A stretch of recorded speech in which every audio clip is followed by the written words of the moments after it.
大家好，今日同大家介紹一個大人細路都鍾意嘅金菇肥牛卷。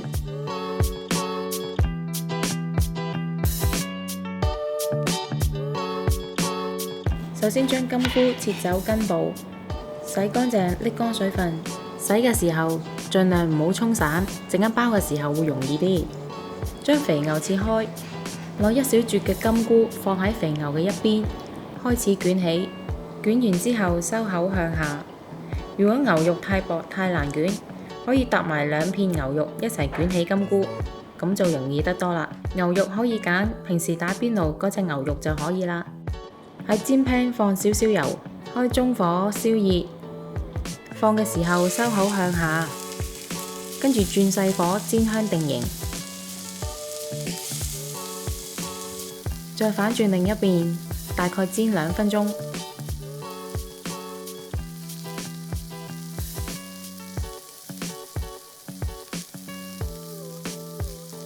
煮好就放上碟排好，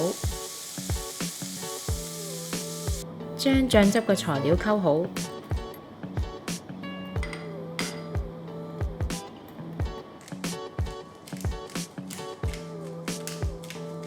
用返頭先個煎 pan，開中火煮呢個汁，煮到起身。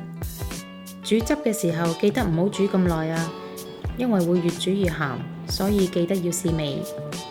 之後將佢淋上金菇卷上面，食嘅時候可以加上蔥花同芝麻。